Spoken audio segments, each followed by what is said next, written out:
सीधा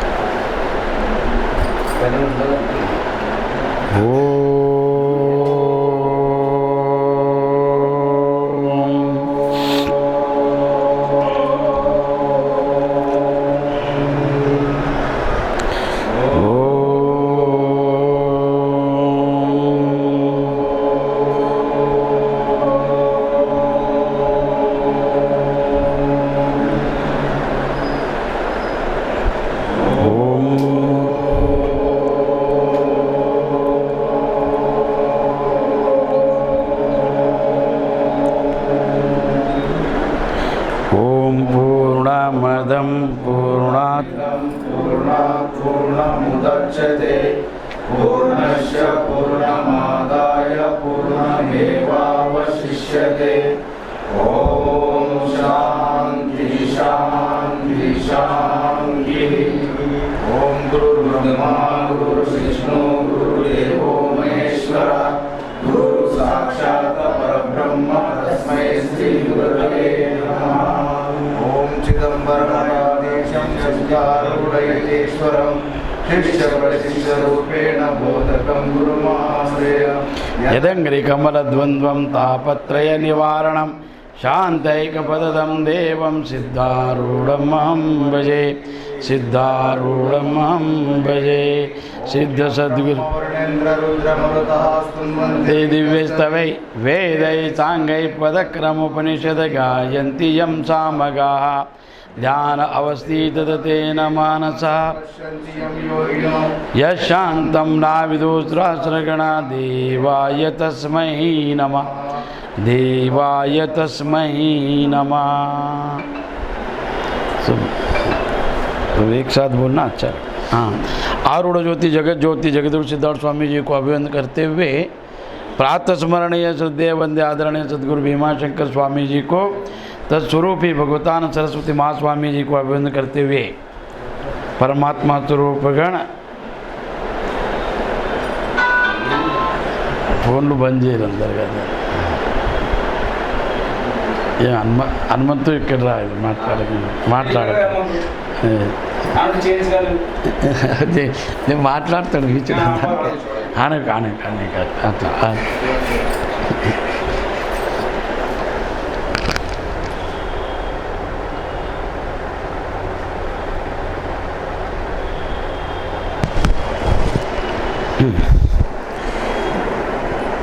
प्रिय आत्मीय तो कम 6वां अध्याय में कल हमने तो यहाँ विषय भगवान ने अर्जुन को जब बताया कि देखो बाबा अगर आप अध्यात्म में प्रवेश करता है तो अध्यात्म किसी को बाधक नहीं है, जगत अध्यात्म में बाधक होता है। और अध्यात्म में वो निस्वार्थता से अगर सेवा करके भ्रष्ट हो जाता है तो उनको 2 चांस दिया जाता है। जैसा एक पुण्य अगर साधना कमी है तो अच्छा श्रीमंत कुल में उनको जन्म दिया जाता है, और उनका अंदर यह वैराग्य है ज्ञान नहीं तो उनको वैराग्य के कुल में जन्म दिया जाता है। इसे कल बताया भगवान ने। तो आज का विषय है हाँ 43 बोलो। तत्र तं बुद्धि संयोग लभते है सर्वदेहिनां यतते च ततो भूयः संसिद्ध गुरुनंदन। तत्रं तः बुद्धिर्योगं लभते है पूर्वोदेहिकां यथा ते च ततो भूयः संसिद्धि कुरुनंदनः। तो यहाँ पर क्या बोल रहे भगवान, तो आपको उस पहले शरीर में संग्रह किया हुआ बुद्धि संयोग अर्थात समबुद्धि रूप योग के संस्कारों को अनायास ही प्राप्त हो जाता है। तो आप अगर कारण जन्म कैसा पता चलेगा, तो लड़का जब जन्म लेता है कारण जन्म है, शंकराचार्य कारण जन्म था, इसके लिए उन्होंने 5 साल में वैराग्य भाव आया और उनका माता जी से बोला मुझे सन्यास बनना है, क्यों एक ही लड़का था एक लौता, और लड़का उनको बहुत दिन से बच्चा नहीं, तो उन्होंने व्रत तपस्या करके प्राप्त किया। शंकराचार्य कारण जन्म था, उन्होंने आने के बाद वो बच्चा खेल कूद में नहीं था, उनका अभिरुचि नहीं है। तो ये वासना रूप उनमें दिखता है, देह में वासना रूप जो ज्ञान है वो जन्म जन्म से आता है। वो क्या है, भोजन निद्रा विषयी भय, ये सब वासना रूप ज्ञान है। हर प्राणी में मनुष्य में भी है। तो ये मनुष्य एक ही है, वासना रूप के ज्ञान के साथ विशेष जो साधना करके संपन्न किया हुआ विषय को मन में धारणा करके रखता है। जब देह त्यागने के बाद पाप पुण्य को लेकर अपना स्वर्ग और नरक आदि भोग भोगने के बाद फिर उसका कारण जन्म, मतलब जन्म लेने का कारण बनता है, इसके लिए उसका नाम है कारण शरीर। तो ऐसा ये कारण शरीर में सूक्ष्म रूप से तो उसका अंदर आ जाता है। भगवान कह रहे कि अर्जुन उस पहले शरीर में संग्रह किया हुआ बुद्धि संयोग को, तो यहाँ पर बुद्धि बोले, बुद्धि जो है उसमें संचित किया जाता है सब स्मृति। बुद्धि का नाम क्या है? स्मृति। और ये शास्त्र भी क्या है? स्मृति। भगवत गीता यह भी स्मृति है, सुना हुआ विषय कोई बता रहे भगवान। श्रोता वो क्या है? श्रुति। ये स्मृति। श्रुति यानी वेद, स्मृति यानी शास्त्र, उपनिषद, इसका स्मृति ग्रंथ है। स्मृतियों की रानी गीता कार्तिक में आता है। तो ये स्मृति है, स्मरण किया, बुद्धि में संचित किया था भगवान ने। ऐसा प्रत्येक जीव है ना संचित करते, अगर उसने साधना किया मन से, बुद्धि योग से। यहाँ पर क्या बोले? बुद्धि योग को, अर्थात समबुद्धि रूप योग के संस्कारों को अगर समबुद्धि रखकर उसने प्रयत्न किया रहेगा, वो लड़के का जन्म कैसा होता है, किसी कुल में जन्म देने दो, किसी के गर्भ में, किसी भी अवस्था में, तो उसका खेल कूद कम रहेगा, दूसरा बच्चों के जैसा नहीं रहेगा। सिद्धार्थ स्वामी जैसा 3 साल में बोला मुझे नहीं चाहिए घर, 6 साल में घर छोड़ दिया, विद्याभ्यास नहीं किया। टीचर को उन्होंने पढ़ा है कि आप जो पढ़ा रहे इससे क्या होने वाला है, भौतिक विद्या, इससे तो बंधन आएगा, मुझे मोक्ष चाहिए करके गुरु का शोध में निकल गया। तो वो ऐसा बच्चा उसमें खेल कूद में या सामान्य जो शिशु रहता है उसके जैसा नहीं रहता है, तो अलग ही भावना रहता है। अगर आपने उस बुद्धि संयोग को पूर्वदेयी काम, पूर्वदेय में आपने जो जो वासना रूप संचित करके लाता है, ये दूध पीने का काम और भोजन, निद्रा, भय, ये सहज उत्पत्ति विषय है। ये सहज उत्पत्ति किधर से आया है? अनेक जन्म का संस्कार है। वो संस्करण, संस्कार यानी जैसा एक लकड़ी को जंगल में है, झाड़ को काट के लाके दरवाज़ा बनाना, वो अगर वृक्ष को लाके दरवाज़ा नहीं बना सकता है, उसको टेबल नहीं बना सकते, उस लकड़ी को लाके कमंडल नहीं बना सकता है, तो उसको लाके उसको पहला काट कर फिर डिजाइन बनाकर फिर वो संस्कार बोला जाता है। उसके ऊपर का जितना दोष है, मलिनता है, उस सब निकाल कर, गड्ढा उसका ऊंचाई, उसको सब रंधा मारकर फिर उसे अच्छा कलर कर कर एक रूप देकर दरवाज़ा का नाम देकर बनाए। वो लकड़ी है, जंगल का वृक्ष ही है, मगर दरवाज़ा बनने के लिए पूर्व लकड़ी था, वृक्ष था, मगर उसके बाद में जो संस्कार से बना हुआ ये दरवाज़ा है, ये एक उपयोग में आता है। तो इसके लिए संस्कार, 16 संस्कार। तो ये संस्कार में ज्ञान भी एक संस्कार है। तो ये संस्कार रूप आपने सतत अभ्यास किया, ध्यान किया, योग किया, मंत्र साधना किया, तंत्र साधना को भी आपने सतत है उसके अंदर, तो वो जीव उसको पकड़ लेता है अंश के रूप में, फिर उसमें वही बात रहता है। तो इसके लिए संस्कार में जब पहला शिशु को अक्षरा ज्ञान देते तो उसके सामने नामकरण करते वक्त सब रखता है ब्राह्मण, चावल में उसका नाम लिखता है अक्षर को पहला, फिर उसके सामने रखता है पेन रखता है, बुक रखता है, पैसा रखता है, किसको वो छुएगा, किसको स्पर्श करेगा, वो संस्कार से वो जो बनना है उसको इसको प्राप्त करता है। ये संस्कार क्या है? तो संस्कार यानी अभी एक जैसा लकड़ी का हो गया, ऐसा जो अशुद्ध है वैसा ही अपना जो संस्कार है, 16 संस्कार में भी है, उसमें भी 5-6 असंस्कार, मतलब अशुद्धता है उसमें। वो शुद्धि के लिए मंत्र विधि विधान को बनाया गया है, मगर वो क्या है, ब्राह्मण लोगों ने अपने पात्र का सो लिया नहीं, कुछ लोगों को उसका विधि बताया बस। तो ऐसा अनेक विधि विधान है, 16 संस्कार। तो 16 संस्कार में 2 संस्कार है ना, जनन संस्कार, मरण संस्कार, वो खुद नहीं जानते। जनन संस्कार जो है उसको बाल होता है, हाँ उसको लगता है कोई कर रहा है, और अंत्य संस्कार भी कोई कर रहा है। बीच का जो जितना भी संस्कार है वो प्राप्त कर सकता है, ठीक है। तो यहाँ पर क्या बोले भगवान, संसार को संस्कार, समबुद्धि रूप योग के संस्कारों को, तो जिसमें साधना किया गत जन्म में तो वासना के रूप में, संस्कार के रूप में उसके अंदर रह जाता है। तो संस्कार कैसा रहता है वासना? तो आप नमक का एक है ना बाटली ले लो, आपका जो एक मिट्टी, चीनी मिट्टी का रहता है ना, उसमें नमक या मसाला डाल के रखता है, तो वो एक उसका अंदर रोज़ उपयोग करते हैं आप, 6 महीना 7 महीना, फिर वो नमक कलश होने के बाद या मसाला कलश होने के बाद, तो जो आप लौंग इलायची जो भी रखा है, फिर वो सब पूर्ण होने के बाद उसमें देखो सुगंध रहेगा, उसका तत्व रहेगा उसमें, वासना रूप, है ना। धोने के बाद भी नहीं जाएगा कि वो मिट्टी ने पकड़ लिया है उसको, एक जड़ पदार्थ उसको गंध को पकड़ता है, तो ये चैतन्य क्यों नहीं पकड़ेगा? चैतन्य ने बोला है, सुना है, किया है, पकड़ के लेता है। उसको बोला जाता है संस्कार। वो संस्कार गए जन्म का, तो उसके अंदर आने के बाद फिर अनायास, मतलब कोई प्रयत्न नहीं करता है, वो सहज ही वो साधु बन जाता है, सहज ही योगी बन जाते हैं, सहज ही डॉक्टर बन जाते हैं। जो उसके अंदर है उससे नहीं है, उन्हें अगर उसका संस्कार नहीं है साधु बनने, अब उसको ज़बरदस्ती या उसके ऊपर ब्रह्मचर्य तोहफा या साधना तोहफा और ज्ञान दिया तो अलग हो जाएगा। जब तक वो इधर है तो सब गुण को दबा रिया रहेगा, बाहर जाने के बाद तो गुण उड़ जाता है उसका, फिर वो गुरु शास्त्र निंदा करना चालू करते हैं। जो यहाँ पर सुन के बाद उधर जाके ऐसा क्यों कर रहे हैं? असंस्कार। तो संस्कार क्या होता है? जिसके पास है वास्तव में समबुद्धि रूप संस्कार है, जिसने सुना है, जानने की इच्छा है, लेके पूर्ण तक होना चाहिए, दे जाने तक अध्यात्म में रहना चाहिए वो, तब उसका निर्णय होता है। आया 10 साल में गया, 2 दिन में गया, 3 दिन में गया, 3 साल में गया, 20 साल में गया, वो अध्यात्म सिद्धि नहीं होता है। तो इसके लिए यहाँ पर क्या बोला है अर्जुन? योग भ्रष्ट होएगा तो भी लाभ है, जगत में भ्रष्टता में कुछ नहीं। यहाँ पर जो है योग भ्रष्ट को भी रिजर्वेशन इतना, लोकांतर प्राप्ति और श्रीमंत कुल में जन्म होता है उनका, और अच्छा योगियों के कुल में तो समबुद्धि रूप योग के संस्कार अनायास ही प्राप्त हो जाता है।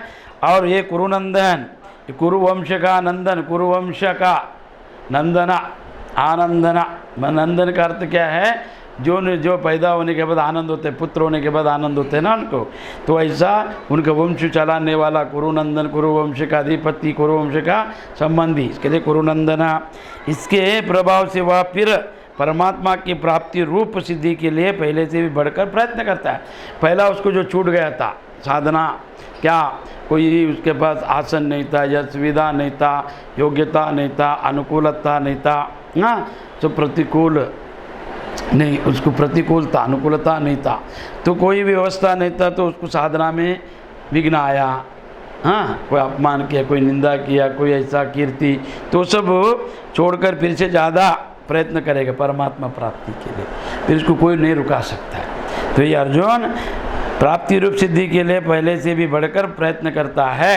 ये तो वो ज़्यादा, उससे भी पहला जो प्रयत्न किया था उससे ज़्यादा प्रयत्न करके परमात्मा को प्राप्ति करता है। आगे पूर्वाभ्यासेन तेनैव जिज्ञातुरापि योगस्य शब्द ब्रह्म अतिवर्तते। तो यहाँ पर क्या बोले? वह श्रीमान के घरों में जन्म लेने वाला योग भ्रष्ट पराधीन वह भी उस पहले के अभ्यास से ही निसंदेह भगवान की और आकर्षित करता आ जाता है। तो जो श्रीमान कुल में जन्म लिया है, श्रीमान में, अच्छा श्रीमंतों में योग भ्रष्ट पराधीनता, वह भी वो पराधीनता रहने के बाद भी पहले से भी ज़्यादा अभ्यास करेगा निसंदेह, कोई संदेह मत करो। क्यों? उससे ज़्यादा उसको पाने के लिए आया, उसको सुविधा मिला है, तो पहला सोचेगा मुझे अनुकूलता मिला है, इसको साधना है। और जितना अनुकूलता मिलता है, जिसके अंदर आध्यात्मिकता नहीं है, ईर्ष्या है, तो वो आदमी को सब नहीं होएगा, दियार भी रहेगा, नहीं रहेगा उसे। तो क्यों? वो साधना ढूंढता है। और एक बात आगे, निसंदेह भगवान की ओर आकर्षित किया जाता है, तथा समबुद्धि रूप योग का जिज्ञासा भी वेद में किया गया है हुआ है। और ये समबुद्धि योग है, ये जिज्ञासा वेदों में किया हुआ है, और वेद का ज्ञान मैं बता रहा हूँ। सकाम कर्मों के फल को उल्लंघन कर जाता है, तो ये सकाम कर्म का जो फल है उसका अपेक्षा नहीं रखता है। वो समबुद्धि रहकर केवल मोक्ष प्राप्ति, ईश्वर प्राप्ति, ज्ञान प्राप्ति, जहाँ से उसका रुका हुआ साधना है, फिर से उसको प्रारंभ करता है। और ये गीता विषय क्या है? गीता जीव, अभी अर्जुन और कृष्ण परमात्मा छोड़ दो, परमात्मा कौन? कृष्ण परमात्मा बोला है, परमात्मा, और ये जीवात्मा अर्जुन। परमात्मा क्या बोल रहे? जीव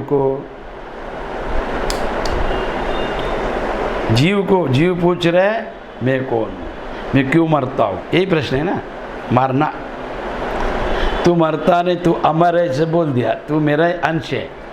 जब उनका अंश होने के बाद अज्ञान किधर से आया? एक। फिर ये जीव और ये परमात्मा एक है, ये जगत किधर से आया बीच में? ये जीव, जगत, ईश्वर, ये तीनों के बारे में सब प्रश्न उत्तर है। तू ही मैं हूँ, जब तू मैं होने के बाद फिर अज्ञान किसको है? अच्छा, ईश्वर को, अगर ईश्वर को अज्ञान रह सकता है क्या?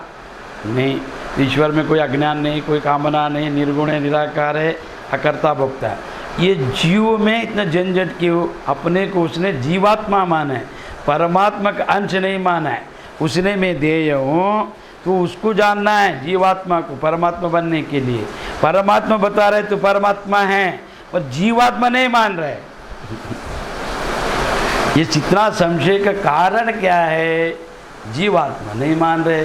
जीवात्मा बोलता हमको अनुभव हो रहा नहीं, आप परमात्मा हैं, आप अदृश्य होते हैं, शक्ति का उपयोग करते हैं, सब करते हैं, हमको ऐसा कुछ भी नहीं हो रहा है, हम कैसा माने हैं?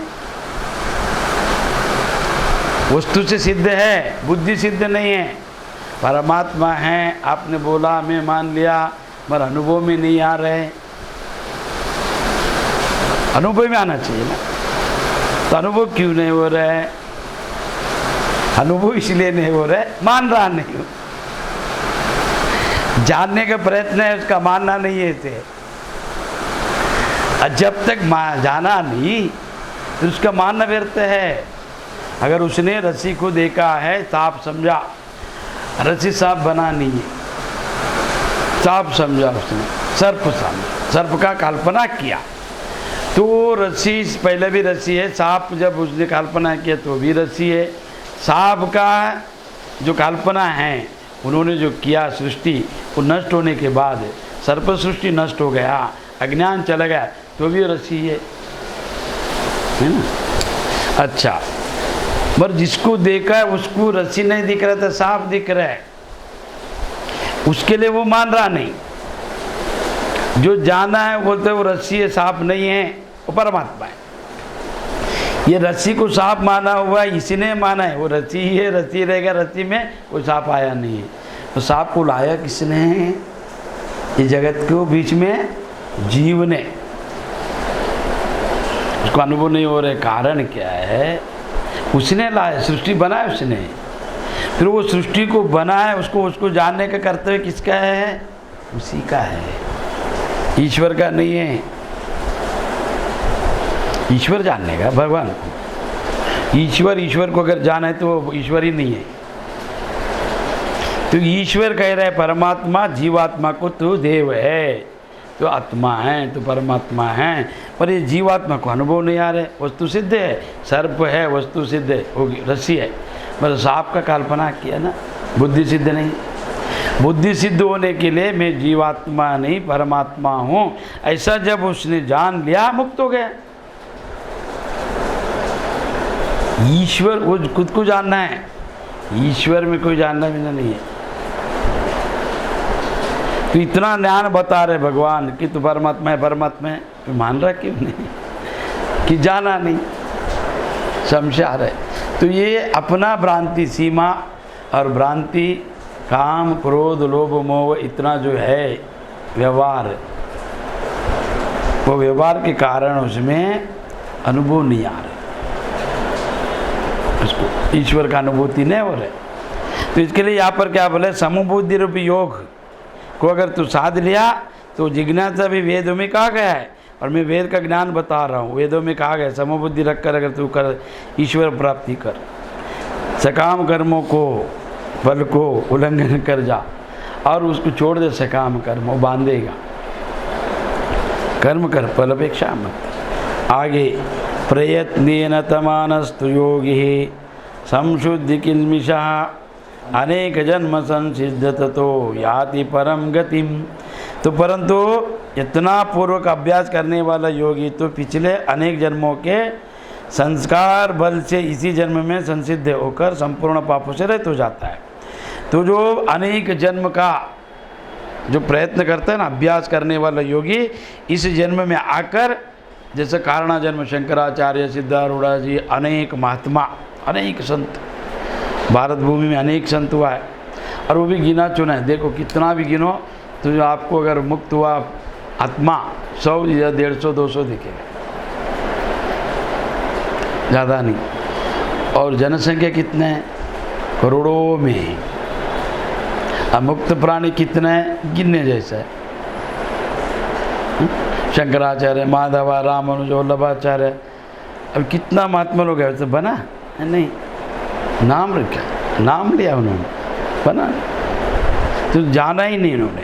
तो ये इतना प्रयत्न हता मानुषा, तो जो आदमी प्रयत्न पूर्वक अभ्यास करने वाला योगी, तो जो अभ्यास करते, जैसे एक वृक्ष को काटना है, एक वृक्ष को काट के लाना है तो कुल्हाड़ी लेके जाता है, तो कुल्हाड़ी से जैसा उसको वार करते जाते हैं उसको, तो एक बार में कट जाएगा नहीं, तो उसके लिए कितना उसको प्रहार करता है, अंतिम प्रहार में टूट जाता है वो।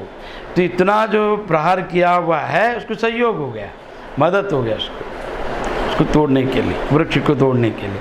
ऐसा अनेक जन्म का जो संस्कार है, पिछला जन्मों का आपका, तो वो इस जन्म में बलपूर्वक अध्यात्म ज्ञान अगर बल है, अध्यात्म ज्ञान में आपका वृद्धि है, जगत का ज्ञान कम है, जगत का विषय आदि में कम है और आध्यात्म में बल ज़्यादा है तो बढ़ेगा।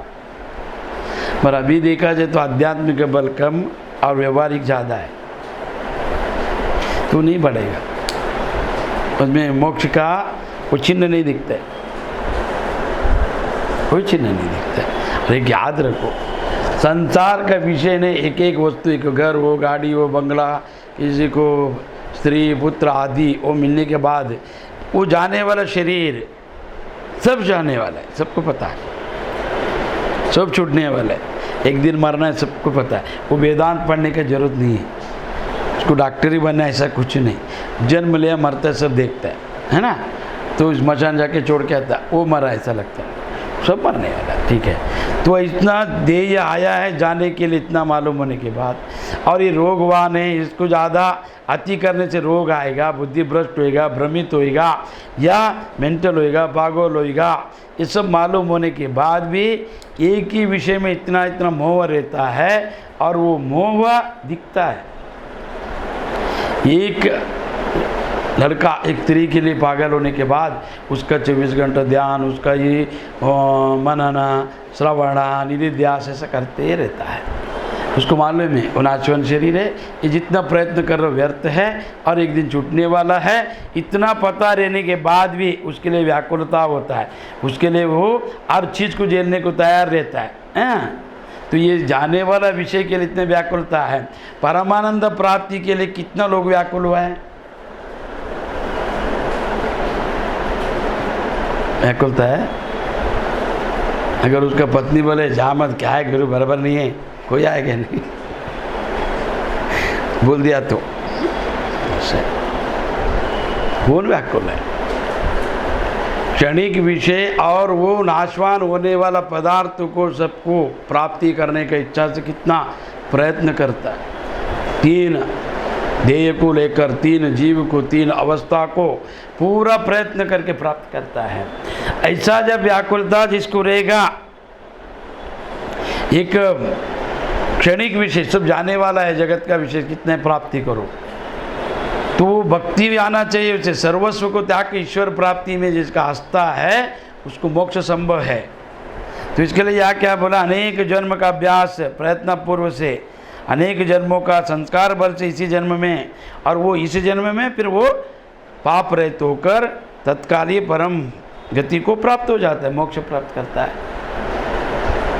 पाप रहित होकर। अर्गो कितना भी रहने दो, जगत किसी को छोड़ा नहीं है। देखो ब्रह्मा विष्णु महेश 3 देवता, हाँ सगुण में सर्वश्रेष्ठ शिव, फिर संवार करता ब्रह्मा, सृष्टि करता विष्णु, पालन करता विष्णु, बड़ा डिपार्टमेंट का अधिपति, सब डिपार्टमेंट उसके पास है। हाँ उनके लिए अवतार का काम उनको ही दिया है, ब्रह्मा ने नहीं लिया, सृष्टि बनाना है ना।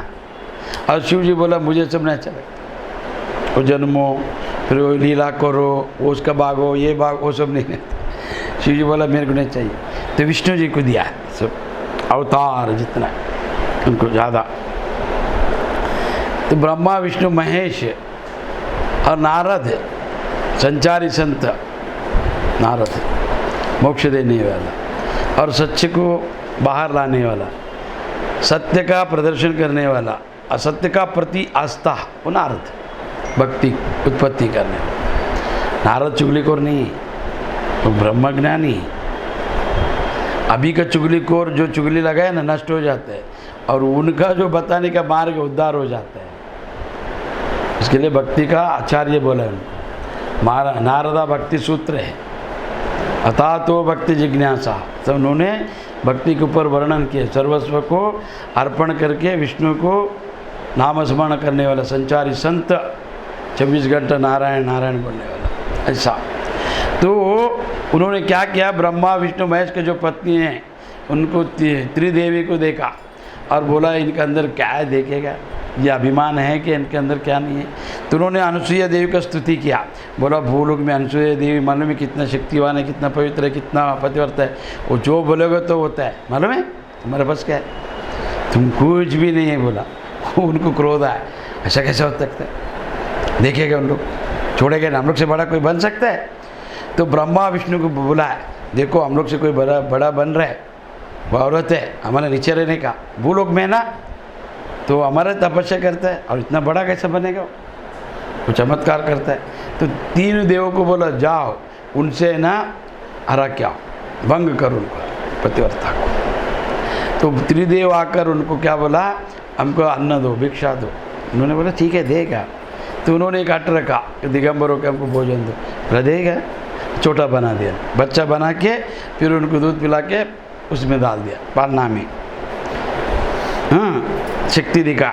फिर ये त्रिदेव भी त्रिदेवी लोग का सुना, 3 देव बड़ा बड़ा भगवान लोग सुना ना देवी लोग का, फिर क्या हाँ। तो वो इसके लिए यहाँ पर बोलने का तात्पर्य क्या है, संस्कार का बल ज़्यादा रहने का, आपका अभ्यास बल, अध्यात्म का बल अगर ज़्यादा है तो व्यवहारिक बल कम हो जाएगा। तो ये बल अगर ज़्यादा है तो आध्यात्म कम हो जाएगा, फिर आध्यात्म में कोई रुचि नहीं, कोई साधना नहीं, हाँ केवल आएगा जाएगा, सुनना है, सब सुनता है करता है। तो किसको देखकर आध्यात्म में नहीं आना चाहिए। आपको गुरु को प्राप्त हो गया रहेगा, शिष्य को प्राप्त होना चाहिए। उन्होंने जानकर मोक्ष प्राप्त किया, मैं सुन रहा हूँ तो मुझे होना चाहिए प्रत्यक्ष ज्ञान, अपरोक्ष अनुभूति, तो मोक्ष है।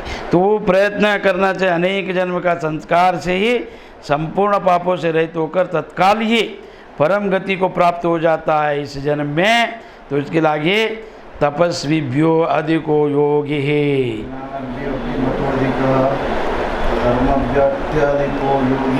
तस्माद योगी भव अर्जुना।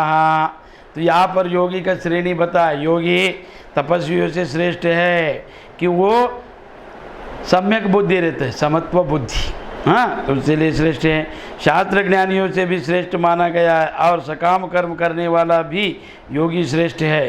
तो और इससे भी अर्जुन तू योगी हो, तो तू योगी बन जा। क्यों? योगी तपस्वी से शास्त्र ज्ञानी, केवल शास्त्रार्थ करने वाला, किसने उसको प्राप्त नहीं किया ऐसा शास्त्रार्थ, केवल वाचार्थ जिसके पास है उसके पास नहीं, खुद को जानना चाहिए। शास्त्रार्थ के देखो भगवान गीता बताए, भगवान ने बताया नहीं, कृष्णा अपन क्या कहते हैं, भगवान वाचा अर्जुन वाचा। भगवान ने कृष्ण अर्जुन को बताया, तो मैं आपको पढ़ के बता दूँ ये किसका विषय है, भगवान का है, मेरा नहीं। अष्टवक्र गीता किसका है, जनक और अष्टवक्र का है। गुरु गीता किसका है, शिव और पार्वती का है। सूर्यशास्त्र शिव पार्वती का है ना। उद्धव गीता उद्धव और कृष्ण परमात्मा का है, हाँ। तो ऐसा उनका वो आपको क्या है, आपका क्या है, ये ज्ञान उन्होंने जाना है, उन्होंने बताया, ठीक है, उनको मोक्ष हुआ, उन्होंने जाना था। आपका ज्ञान क्या है, गुरु की है ना, आपने क्या जाना है, भगवद गीता। खुद का गीता जानना चाहिए। भगवद गीता में जो बताया अपना विषय बताया जीव का, तो अर्जुन जीव है और परमात्मा, परमात्मा ये आत्मा को बता रहे, जीवात्मा को तो परमात्मा है, अज्ञान के कारण तो इसमें गिरा है। तो अपना विषय को जानना चाहिए गीता के माध्यम से, अष्टावक्र गीता के माध्यम से। नहीं तो कृष्ण परमात्मा ने अर्जुन को बोला है मालूम है, ऐसा नहीं, आपने को बोला है जीव को, जो उद्धार होने की अपेक्षा करता है, उद्धार होने के लिए जो जीता है, आकांक्षा जिसको अध्यात्म में जो क्या है जानने जैसा आत्मज्ञान, वो सब बताया उन्होंने। तो लोगों को क्या लगता है कि भगवद गीता किसका है, कृष्ण अर्जुन संवाद है, उनका संवाद आपके किसके लिए? उन्होंने गुरु और शिष्य, भगवान और जीव जैसा संवाद करके प्राप्त किया है, तो वहाँ पर गुरु और शिष्य सुना रहे, सुनने वाला ये कृष्णा अर्जुन, ऐसा मानकर अगर सुना तो गीता का तत्व आपके अंदर प्रवेश हो जाएगा। नहीं केवल अर्जुन को बताया है, वह अध्याय में ऐसा बताया या अध्याय में ऐसा बताया, सबको मोह है, सब में है ना, काम क्रोध लोभ आदि मोह सब में। फिर वो सब गुण जाने के लिए और उसको शुद्ध करने के लिए भगवान बताए हैं कि योगी तपस्वियों से श्रेष्ठ, शास्त्र ज्ञानियों से भी श्रेष्ठ माना गया है, और सकाम कर्म करने वाला से भी योगी श्रेष्ठ है। तो योगी का अर्थ के जटा मुंडा ऐसा नहीं है, योगी का अर्थ के जीव को परमात्मा में विलीन करना, एकत्व को जानना। यहाँ पर दो नहीं है, एक है जीव और शिव। तो ये योग है ना, उसको जोड़ना। तो जीव जाकर शिव में मिल गए तो हो गए योग। तो वहाँ पर फिर दो नहीं रहते, एक ही बन जाते, एकमेव अद्वितीयम ब्रह्म। हाँ, अज्ञान में और उपाधि में भेद के कारण दो दिखाई देता है, जब ज्ञान होने के बाद तो एक हो जाता है।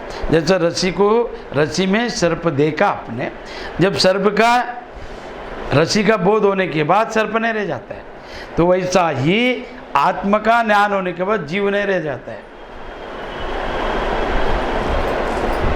नहीं रहना चाहिए। वो पाप पुण्य और क्या भोगने वो सब रहने दो, ज्ञान से पक्का होना चाहिए। फिर उसको कोई बंधन नहीं है, अब कोई कितना करने दो, देवता मनुष्य कोई, अंतिम उसका जो लक्ष्य प्राप्त करता है मोक्ष। सुख दुख को नहीं दो। सुकरात को जब उन्होंने अनलक जाना, तत्वमसी बोला हम ब्रह्मास्मि, अनलक कहने हम ब्रह्मा, सुकरात उन्होंने जाना गुरु से, और वही बोलता था हम ब्रह्मास्मि। तो विरोध है धर्म में, ये खुद को भगवान मान रहे, इसको लेके आओ, बांधो, राजा बोला इसको शिक्षा दो। तो पहला उनको जितना शिक्षा, जितना उनको तपली किसी को नहीं दिया, कोई संत को नहीं मिला। तो उनको एक एक नक्को निकाला, फिर एक एक हाथ पैर काटा। तो अभी बोलता था मैं देख रहा हूँ, मेरा पैर कट गया मैं देख रहा हूँ, मेरा हाथ काटा है मैं देख रहा हूँ। बाद में बोला मैं सिरस काटा, वो भी देख रहा हूँ।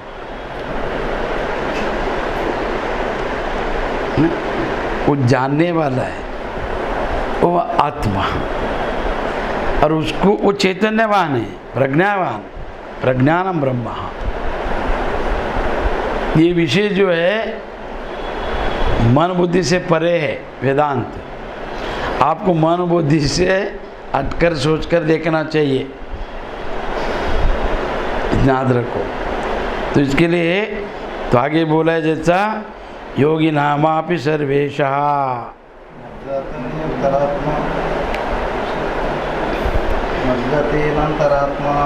श्रद्धावान् भजते यो मां समे युक्तः तमो मतः। योगी नामापि सर्वेशं मदेतनंतरात्मानां श्रद्धावान भजेत यो महासा में युक्तत्मो मतः। तो यहाँ पर क्या बोले, संपूर्ण योगियों में भी जो श्रद्धावान योगी है, जिसके पास श्रद्धा है, श्रद्धा यानी विनय, श्रद्धा मतलब जिसको समर्पण भाव रख के गुरु माता पिता के प्रति श्रद्धा भाव रहना चाहिए। केवल मेरा गुरु श्रद्धा है, मेरा माता पिता, ठीक है आपका माता पिता, माता पिता यानी कोई व्यक्ति नहीं, एक संबोध और वो गौरवनीय पद है, तो सबको ऐसा मानना चाहिए। श्रद्धा। शास्त्र एक है, धर्म एक है, ये मत इतना क्यों? अगर सब में श्रद्धा होता है इतना मत क्यों बनता था? सब व्याख्यान दे रहे, मत क्यों बना? तो अपना माना, अलग माना उसने, नहीं हमारा में श्रेष्ठ है, हम शाकाहारी, वो बोलता मांसाहारी, हम तांत्रिक है, वो बोलता मांत्रिक है, हमारा ये सांप्रदाय, हमारा वो सांप्रदाय। अगर श्रद्धा है तो क्यों बने इतना मतांतर? ये भूलोक में जगत में इतना देवी देवता कहाँ से आ गया? इतना मत क्यों आया? तो श्रद्धा का अर्थ ऐसा नहीं है कि हम केवल पूजा पाठ करना। श्रद्धावान लभते ज्ञानम, आगे आएगा। संपूर्ण योगियों में जो श्रद्धावान योगी मुझ में लगा हुआ है, अंतरात्मा से मुझको निरंतर बसता है, वह योगी मुझसे परम श्रेष्ठ माना गया है। और भगवान बोलते हैं कि जो श्रद्धावान है, श्रद्धा रखकर यानी विनय रखकर, संपूर्ण अर्पण भावना रखकर, तो जो मुझको अंतरात्मा में, बहिरंग ने अंतर में, अंतरात्मा में मुझको निरंतर बसता है, निरंतर अनन्य सबसे छोड़कर, तो जो बसता है वह योगी मुझे परम श्रेष्ठ माना गया है।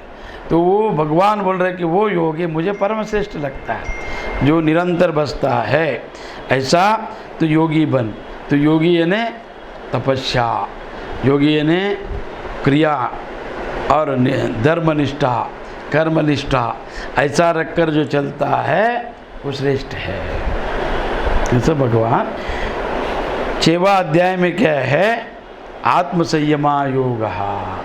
तो ऐसा बोलकर ओम तत्सत से भगवद्गीता उपनिषद ब्रह्म विद्यायाम योगशास्त्र श्री कृष्णार्जुन संवादे आत्मसंयम योगो नाम 6वां अध्याय। 6वां अध्याय में आत्मसंयम या ध्यान योग और इसको क्रिया योग, अनेकों ने इसको अनेक रूप से व्याख्यान किया है। क्यों ये आत्मसंयम बोला यहाँ पर कि आत्मसंयम, आत्मा निर्गुण निराकार है, मगर वो व्याप्त है सर्वव्यापी शरीर में। तो इंद्रिया सहित शरीर मन बुद्धि को निग्रह करने से वो भी निग्रह हो जाता है। तो ऐसा सोचकर इसका नाम आत्मसंयम योग रखा है। और इसको ध्यान योग भी बोला जाता है। क्यों? यहाँ पर आसन प्राणायाम और क्रिया योग से बताया, ऐसा बैठना चाहिए योगी का क्रिया। तो इसके लिए ये ध्यान योग भी। अतः 7वां अध्याय भगवान उवाच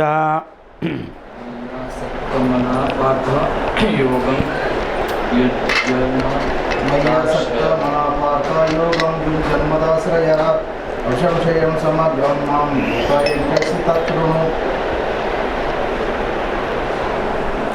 तो भगवान उवाच मया सत्ता मना पार्थ योगम योजना मदश्रया असंशयाम संग्रम मम यतः ज्ञानस्य तृष्णनो। तो यहाँ पर बोला है, भगवान बोले ये पार्थ अनन्य प्रेम से मुझ में आसक्त चित्त, अनन्य प्रेम। तो अभी मैं बोला अनन्य चिंतो यंतो माम ये जना आ गया है। अनन्य का अर्थ क्या है? कोई सब कुछ छोड़कर सबसे ज़्यादा अनन्य। तो कोई क्या करता है? तो प्रत्येक एक अलग भावना रखा है, इतने पूजा करने का, इतने ध्यान करने का, इतने सुनने का, इतने मानने का, इतना छोड़ देने का, उसको नहीं भेगा। अनन्य का अर्थ है पूर्ण रूप से अनन्य प्रेम से। तो अन्य को छोड़कर अनन्य, सबसे ज़्यादा उनको चाहने वाला, प्रेम से मुझ में आसक्त चित्त, उसमें आसक्त होकर, जैसे एक वस्तु में, एक पदार्थ में, एक विषय में जो आसक्त होता है, तो वैसा वो आसक्त चित्त तथा अन्य भाव से मेरे परायण होकर योग में लगा हुआ है। तो वो जिस प्रकार से संपूर्ण विभूति बल ऐश्वर्यादि गुणों से युक्त सबके आत्मरूप मुझको संशय रहित जानेगा, उसको सुन। तो अभी मैं आपको बता रहा हूँ अर्जुन, आपने ध्यान योग सुना, आत्मसंयम योग, आपने प्रश्न किया कि मैंने आपको उत्तर दिया कि 2 जन्म मिलेगा और वो योगी बन करके। और यो योगी बनने का लक्षण क्या है? तो ये अनन्य प्रेम से मुझ में असक्त चित्त जो होता है, अनन्य भाव से मेरे परायण होकर, अनन्य भाव यानी सबके अंदर का भाव छोड़ के उनमें ही रखने वाला मेरे परायण होता है, योग में लगा हुआ, जो उस कार्य में लगा है, जिस प्रकार से संपूर्ण विभूति और बल ऐश्वर्य आदि गुणों से युक्त। तो ये विभूति क्या है? ये सब क्या है? विभूति यानी ईश्वर का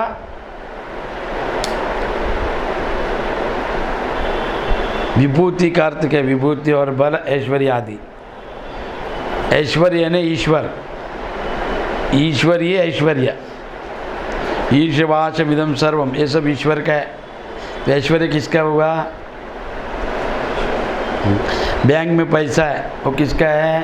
बैंक का है, गवर्नमेंट का है ना? जितना पैसा किसका है? गवर्नमेंट का है। तो ईशवाच विदम सर्वम, ये सब ईश्वर का है, इसके लिए उनका नाम ऐश्वर्य। ऐश्वर्य का ये अपभ्रष्ट ईश्वर, ऐश्वर्य ईश्वर बनाए, ईश्वर का ऐश्वर्य, ईश्वरीय की अर्थ है। और विभूति क्या है? विभूति भी उसी का अर्थ है। विभूति यानी जितना पदार्थ है उन्होंने प्रकट किया है, विभूति। मुझे क्या पता नहीं। विभूति योग है आगे। तो विभूति का अर्थ क्या हुआ? उनका जो प्रदर्शन, उन्होंने जो जो किया है उन सबको देखा है, ये सब मैं हूँ। जो बलशाली है, ऐश्वर्यवान है, बुद्धिमान है, ज्ञानी है, वो सब मैं हूँ। तो बुद्धि नहीं है, बल नहीं है, वो भगवान से अलग है। कार्य करने के लिए जो उत्तम कार्य करता है उसमें मेरा विशेषांश है, मेरा उसका अंदर आशीर्वाद है। और जो नहीं करते वो मैं नहीं, ऐसा नहीं है। तो विभूति का अर्थ क्या? अभी जो लगाते उसको समझेगा विभूति, है ना? तो विभूति का अर्थ होता है जैसा पिंडदान करते वक्त अन्न को बनाकर, पिंड बनाकर पूजा करता है। वो अन्न का पिंड क्यों बनाने का? शरीर अन्न में, शरीर अन्न से बना है, अन्न का रस से बना है। माता पिता अन्न खाने के बाद जो रस बना है वही वीर्य बना है, रक्त बनकर पिंड बना है। फिर वो पिंड में जब बढ़ने के लिए भोजन करना पड़ता है। फिर बाहर आने के बाद दूध भी एक भोजन है, फिर अन्न, फिर रोटी चावल सब खा के वो अन्न से बना। फिर वो जब प्राण छोड़ने के बाद वो अग्नि में दहन होता है, अग्नि में दहन होकर जल में विसर्जन होता है। तो ऐसा पंचमहाभूत से बना हुआ है, पंचमहाभूत में विलीन होता है, उसका नाम है मृत्यु।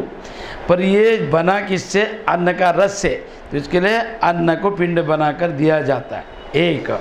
और बाद में ये जितना पिंड था अंदर, अन्न का रस से बना था पिंड, ये पिंड को जलाकर राख बनने के बाद इतना ही बनता है, उसका नाम है विभूति। ये विभूति ये बीच में कितना बड़ा चक्र चला, कितना बड़ा दृश्य को बाहर लाया, विभूति, है ना? इतना पिंड को बड़ा बना के सब 100 साल तक या 60 साल तक व्यवहार करके लिया, सब दिखाया उसका लीला, बाद में इतने बन गए, है ना? तो ये बीच का जो है उसका नाम है विभूति, जो दिखाना। और वो बल, बल यानी देह से, मन से, बुद्धि से बल रहना चाहिए, उसको खरीद नहीं सके, उसका नाम है बल। बलहीनता का अर्थ क्या है? अगर बदलता है पैसे से या विषय से, वो बलवान नहीं है, कमजोर है, उसको खरीद लिया गया। तो ऐसा कोई बल यानी उनको कोई मोह नहीं किसमें। ऐश्वर्य गुणों से युक्त सबके आत्मरूप मुझको, फिर वो कैसा देखता है? विभूति, मेरा है विभूति, है सब मेरा सब। और मुझको संशय रहित जानेगा, और उसमें कोई संशय नहीं आएगा। अगर योग किया है, ध्यान किया, साधना किया है, साधना नहीं की है तो शब्द से कुछ होता नहीं, ये शब्द है, इस शब्द ब्रह्म है, तो निशब्द ब्रह्म है ना वो ईश्वर। ये शब्द में भी अनेक है। शब्द बनने से पहले ध्वनि, वो ध्वनि में 2 प्रकार है। अभी देखो, शब्द, ध्वनि, नाद। अभी नाद एक हाथ से नहीं होता है ना। वो ये दोनों वस्तु जब टकराएगा, घंटी या आपने कुछ भी ऐसे दो वस्तु को बजाया तो नाद उत्पत्ति होती। वो नाद से क्या मिलता है आपको? नाद एक है शब्द, दोनों आया, बस उसका अर्थ हुआ, उसमें अर्थ है, नाद में नहीं है। अनाद नाद अलग है, वो एक हाथ का ताली है, वो एक हाथ से बजता है, पर जगत में एक हाथ का ताली नहीं बजता, योग से बजाएगा वो।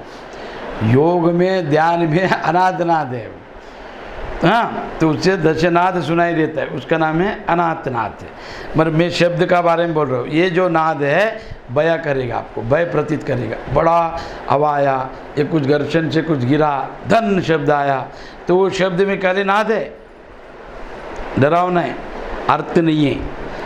मगर जब शब्द बनता है, एक एक अक्षर जोड़ जाता है और वो बाहर फेंका जाता है, वो नाद से शब्द में एक नाद है, तब उसको अर्थ बोला जाता है। शब्द वाक्य के रूप में जब बाहर फेंकता है, नाद के रूप में, है ना, आवाज के रूप में, वो शब्द है, उसमें अर्थ होता है। पर ये जगत में जितना भी शब्द अर्थ है, अनर्थहीन है, वो भी शब्द है। हाँ, उसको सुनने से क्या ज्ञान नहीं होते, ब्रह्म ज्ञान नहीं होते। जगत का कोई भी शब्द को आप सुना, ज्ञान नहीं होता है। महावाक्य को सुनने से ज्ञान होता है। तो इसके लिए महावाक्य को परमार्थ का मूल स्रोत माना है वो शब्द में। इसके लिए सबसे बड़ा वाक्य है। वो छोटा वाक्य बड़ा चीज़ को दिखाता है, और यहाँ पर बड़ा बड़ा व्याख्यान कुछ भी नहीं दिखाता। तो ये शब्द में नाद पहला, फिर वो नाद में अनाद नाद योग में आएगा, नाद में फिर शब्द, शब्द में वाक्य, वाक्य के अंदर महावाक्य। ये तीन से वेद को जान लो। केवल शब्द का अर्थ अलग होता है, और जगत का जो वाक्य वो अलग है, और महावाक्य अलग है। फिर वो महावाक्य में ये परमार्थ है, ये सत्य है, और ये अध्यात्म है, स्वयं को जानने का विषय है। तो ये ऐसा संशय रहित जानेगा वो। फिर वो आदमी आत्मरूप मुझको, आत्मरूप भगवान बोल रहे, आत्मरूप मुझको, कृष्ण चने बोले मैं आत्मरूप मुझको संशय रहित जानेगा। फिर उसमें कोई संशय नहीं आएगा कि उसको वस्तु सिद्ध जो है बुद्धि सिद्ध हो जाएगा। रसी तो वस्तु सिद्ध था, रसी था, सर्प लाया तो सर्प का भय हुआ, उसको निवारण करके लो, है ना, बुद्धि में था, वो दृष्टि में था दोष, बुद्धि में था। फिर जब रस्सी दिख गया, सर्प जाना चाहिए, फिर सर्प गया,